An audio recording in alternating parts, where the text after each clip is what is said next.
তাকিয়েছিস কেন? তুই দেখতে অনেক সুন্দর। তাহলে তুই বল, আমি এটা রাজকুমারের মতো ছেলে পাবো না? অবশ্যই পাবি, কেন পাবি না? আশপাশেই আছে, একটু খুঁজে দেখ, ঠিকঠাক মতো একটু খুঁজে দেখ, তাহলেই পাবি। আরে এক সাইডে খুঁজলে পাবি না, আরেক সাইডে তো। বলতে যাচ্ছিলাম, তোর কি টাইপের ছেলে পছন্দ?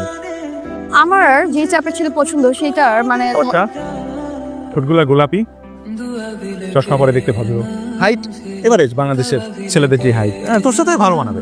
5'6" মিনিমাম 6 ফিট হইতে হবে হাইট।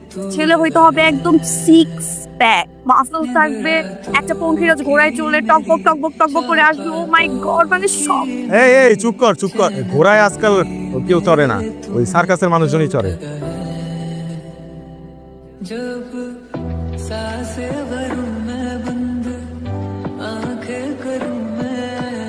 যাও না, যাও। এই তুই কি ছেঁচড়া নাকি? একটা মেয়ে হয়ে একটা ছেলের দিকে রাস্তায় হা করে তাকিয়ে আছে। ছেলেটাকে দেখছি মিনিমাম 6 ফিট হবে। আমি কলেজে যাচ্ছি, এই মাসে বেতনটা নিয়ে আসো তাড়াতাড়ি। বেতন? এই বেতন না এই মাসে একবার তোকে দিলাম। আমি কি তোমার এরকম মেয়ে যে এক মাসে 2 বেতন নিব? তুমি যে আমার কেমন মেয়ে সেটা আমি খুব ভালো করে জানি, এই জন্যই তো তোর সন্দেহ হয়। দেখা যাবে বেতনের টাকা পয়সা দিয়ে রাজরানী পোশাক কিনা বসে আছে। আমার কেন জানি মনে হইতেছে এই মাসের শুরুতে তো একবার বেতন দিচ্ছি। আমি তো সেটা বলতেছি তুমি দিছো, কিন্তু তুমি ওই মাসে একদম লাস্টে গিয়ে বেতনটা দিছো, তাই তোমার মনে হচ্ছে যে তুমি মাসের শুরুতে বেতন দিছো। ভাগ্যিস তোর বাবার সরকারি চাকরিটা ছিল রে, পেনশনের টাকাটা। তুমি আবার শুরু করছো।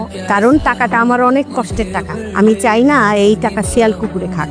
এই টাকা শিয়াল কুকুর খাওয়া তো দূরের কথা, আমার কাছে আসতে পারবে না। আমার লক্ষ্মী মম যাই।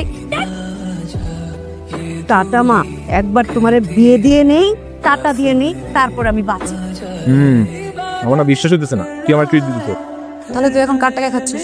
তোর টাকা খেয়ে দিছি, কিন্তু আজ পর্যন্ত তো কখনো তুই আমার খাওয়াস নাই, ট্রিট দিস নাই। তোর ছোটবেলা থেকে আমি চিনি। আমি তোর জীবন খাওয়াই নাই। এমনকি তোর বাসায় গেলে তুই তো কোনো খাওয়া সাদিস না। তোকে এখানে আমি খাওয়াইতে নিয়ে আসছি, এত কথা বলতে নিয়ে আসি নাই। চুপচাপ খা, আর খাওয়া শেষ করে বল বিলটা দিতে। আর বিলটা না, দেখ তো কত। 2টা বার্গার দিতে জুসের দাম 1500 টাকা। এত দাম কেন? দেখ আমাদের কি সব খাবারেরই প্রাইস বেশি? এই জানান এর আন্দাজ তো শুনে সেরে গেছে, কেন বেশি দিয়েছে? 1500 টাকা বিল আসছে, তুই 2000 টাকা দিচ্ছিস কেন? রাখতে বলছি তোকে আবির। 500 টাকা বেশি দিলি কেন? 500 টাকা টিপস দিছি। টিপস কেউ 500 টাকা দেয়? আরে বলো, তুই কার সাথে চলতেছিস বলতো? আমার সাথে চলে তো মনটা এতটুকু রাখলে হবে? মনটাকে এত বড় বানাইতে হবে? 500 তাই বলে? একটা গাড়ি ডাক দে তো। পাইছি, 5 মিনিট লাগবে, 380 টাকা হচ্ছে। এটা বলার কি আছে, দিলিস। আমি কেন দেবো? একটু আগে আমি তোকে 2000 টাকা খাওয়াইছি না, একটু আগে আমি আর তুই মিলে 1500 টাকার খাইছি, আর বাকি 500 টাকা তুই জল ঢালছিস। কিন্তু 2000 টাকাই তো আমি দিছি, তাই না? তো টিপস কে 500 টাকা দেয়? তুই এখন 380 টাকা দিতে পারবি না? কেন আমি দিব? আমি চলি প্রিন্সেস ডায়ানার সাথে। সবচেয়ে বড় কথা হচ্ছে টাকা নাই। তোর কাছে টাকা নাই? না, আমার কাছে তো কোনো টাকা নাই। কি বললি? তোর কাছে টাকা নেই মানে? টাকা তো ছিল, সব দিয়ে দিলাম, দেখলি না? 500 টাকা তাহলে টিপস দিলি কেন? তোর তো দেখতেছি 500 টাকার জন্য এখন ঘুমই হবে না।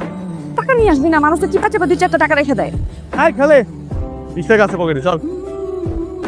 চুরে ভেঙে গুরু গুরু। এত খুশি কে? আমি তো আমার রাজকুমারের সমস্ত বায়োডাটা নিয়ে ফেলছি। রাজকুমার কিভাবে? ওর নাম হচ্ছে অন্তু, বাইবর্ন আমেরিকান। আর তুই জানিস ও হাতে মধ্যে যে ঘড়িটা পরে আসছে না, 1000 আর আমি পড়ি 1850 টাকার ঘড়ি। $1000। তোর মতো এরকম 1000-1200-2000 টাকা ঘুরি না। তোর সাথে তোর মেন্টালিটিতে এতটুকু এত বড় কেমন হবে? এত কিছু তো তুই দেখোস নাই। তুই কেন আমার অপমান করার জন্য ডাকছিস? প্লিজ মাইন্ড করিস না, আসলে আমি আমেরিকা চলে যাবো তো কিছুদিন পর, এই জন্য মানে এক্সাইটমেন্টটা বেশি কাজ করতেছে।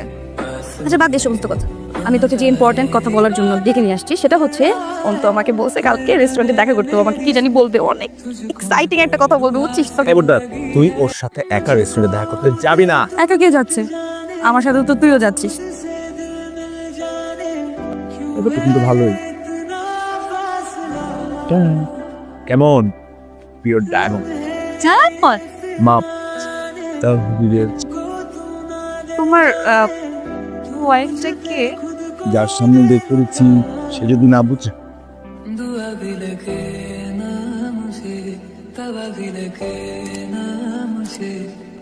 হ্যাঁ বল। হ্যালো, তুই কই? আমি তো রেস্টুরেন্টে খেতে আসছি। বুঝলাম না, কথা শেষ না হতে কেটে দিল না, কেটে গেল। হ্যালো। তুই কথা শেষ না করে কেটে দিলি কেন ফোন? না, তুই রেস্টুরেন্টে খাইতে গেছিস, নিশ্চয়ই একা যাস নাই, সাথে কেউ আছে। তো আমি তোর কোয়ালিটি টাইম নষ্ট করতে চাই না বাই। আরে আজব তো, বুঝলাম না। আরে ভাই কথাটা তো শেষ করতে দিবি। কি বলে জানো, আমি নাকি কোয়ালিটি টাইম স্পেন্ড করতেছি। আমি কি কোয়ালিটি টাইম তোর সাথে স্পেন্ড করতেছি?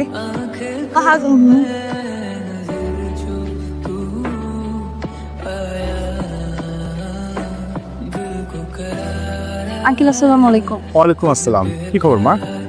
বলছিলাম কি, আবিরকে পাওয়া যাচ্ছে না ইদানিং। আবির কি কোনো সমস্যা হয়েছে? মানে ওর কি শরীর টরীর খারাপ নাকি? কি সমস্যা হয়েছে সেটা তো জানি না। ও তো ঘরে চুপচাপ বসে থাকে, সারাদিন একা একা থাকে, কোনো কথাও বলে না। ওকে এখন ঘুমিয়ে আছে? হ্যাঁ, রুমে আছে। তুই যাবা? যাও। কি সমস্যা তোর? তোকে আমি এতবার ফোন দিচ্ছি, তুই একটা ফোনও ধরতেছিস না, অথচ তোর কাছে এখানে ফোনটা। আরে বাহ, তুই এখন সিগারেটও খাস? ম্যাচুর হয়ে গেছিস না, নিজেকে বড় মনে করতেছিস। আঙ্কেল জানি এটা? কে কি জানলো না জানলো তাতে আমার কিছু যায় আসে না। হ্যাঁ, সেটা আমারও কিছু যায় আসে না। Uncle, uncle. কি রে, কি হয়েছে? না ওই আঙ্কেল, আবির সিগারেট খাওয়া শুরু করছে। কি? ভাইয়া আমি যে কথাটা আপনাকে কিভাবে বলি, মানে এত জরুরি গুরুত্বপূর্ণ একটা কথা। কত শোনার জন্য আসছি, তুমি চুপ করে আসছো কেন বলো? দিনা আপনার জন্য বিপদ। দিনা আপনাকে ভালোবাসে না ভাইয়া, ও শুধুমাত্র মোহে পড়ে আপনার সাথে চলতেছে ফিরতেছে। এই যে আপনার দামি দামি গাড়ি, এক্সপেন্সিভ ওয়াচ, আর সব থেকে বড় কথা আপনার যেই গ্রিন কার্ডটা আছে, আমেরিকান সিটিজেনশিপ, এগুলা পছন্দ করে। বিশ্বাস করতে কষ্ট হলো, এটা সত্যি। নর্মাল, আমার মধ্যে একটা ওয়েল এস্টাবলিশ ছেলেকে ও পছন্দ করবে না তো কাকে করবে, তাই না? দোষে কি? এখানে আপনি কোনো দোষ দেখতেছেন না। আপনি তো একা না, আপনার আপনার পাশাপাশি আরো 4টা ছেলের সাথে কথা বলে, ঘোরাফেরা করে, ওদের কাছ থেকে গিফট নেয়। এখনো সময় আছে, পালাই যান। তুই ওন থেকে কি বলছিস? তোকে আমার সবথেকে কাছের মানুষ মনে করতাম। আমার জীবনে এমন কোনো কথা নাই যেটা তোকে আমি বলি নাই। সবার আগে সব কথা আমি তোকে বলতাম, বন্ধু ভাবতাম। তুই আমার সম্পর্কে সবকিছু জানা সত্ত্বেও এত আজে বাজে কথা তুই কিভাবে বললি? কিভাবে পারলি তুই আমার ইমোশন নিয়ে খেলতে? আর তুই কি করছিস? তুই আমার ইমোশন নিয়ে খেলা করিস নাই? মানে আর কত ভাবে বুঝাবো আমি তোকে যে আমি তোকে ভালোবাসি। তোর এই ছেলে পছন্দ, এই ছেলের পছন্দ, এইটা পছন্দ, ওইটা পছন্দ, এগুলো আমি শুনতে শুনতে আমি পাগল হয়ে গেছি। এগুলো শোনার পর আমার খারাপ লাগে না? তোর একটা ছেলের মাসেলস পছন্দ, এখন আমি বাসায় এসে পুশ-আপ দেই, সেটা আমার মাসেলস হয়। আমি শুধুমাত্র হাইটটা বাড়াইতে পারি না, নাহলে আমি সেটাও করতাম, 24 ঘন্টা ঝুলে থাকতাম। আমি নষ্ট করছি তো তোর আর তোর রিলেশন, রাইট? আমি ঠিক করবো এটা। আমি ওর পা ধরে মাফ চাবো। তুই যে আমাকে ভালোবাসিস, এই কথাটা তুই আগে বলিস নি কেন? কথাটা তোর আগে বলা উচিত ছিল। আবির যাই করেছে তোকে ভালোবেসে করেছে। যে ছেলেটা তোকে ছোটবেলা থেকে এখন পর্যন্ত এত ভালোবেসে আসছে, কিন্তু মুখ ফুটে কিছুই বলতে পারেনি। আমার মনে হয় না সেই ভালোবাসার মধ্যে কোনো ফেক কিছু থাকতে পারে।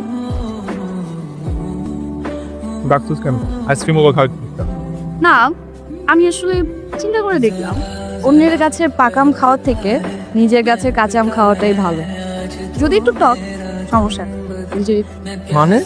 মানে এতদিন না আমার চিন্তা ভাবনা একটা ভুল ছিল। জীবনে আসলে ভালো থাকার জন্য, সুখে থাকার জন্য অনেক টাকার দরকার নাই। একটা ভালোবাসার মতো মানুষ পেলেই কিন্তু হয়ে যায়, আর কিছু লাগে না জীবনে। মানে তুই আসলে দেখ যে তুই আর আমি এখানে বসে আইসক্রিম খাচ্ছি, এটার মধ্যে একটা শান্তি। আর একটু পর তোর সাথে আমি ঝগড়া করবো, ওটার মধ্যে অন্যরকম একটা শান্তি আছে। আমার যখন কিছু মাথায় আসে, কিছু বলতে ইচ্ছা করে, সাথে সাথে আমি তোকে ফোন করতে পারি। তুই কখনো কিছু মনে করিস না, আমার কখনো না অ্যাক্টিং করতে হয় না। আমি যখন তখন তোর সাথে খারাপ ব্যবহার করতে পারিস। হ্যাঁ, সেটাও পারি। আর হবে, আমি যখন একা থাকি সবসময় তোকে আমার পাশে পাই। তুই আমার মুখ দেখলে বলতে পারিস যে আমার মন ভালো না খারাপ। এখন তুই আমাকে বল, ভালোবাসার মতো যদি এমন একটা মানুষ থাকে, তাহলে জীবন আর কিছু লাগে? এখন আমার এই ভালোবাসার মানুষটাকে আমি আমার কাছে পেয়েও যদি হারিয়ে ফেলি, তাহলে এই ভালোবাসাটা আমি কই পাবো বল?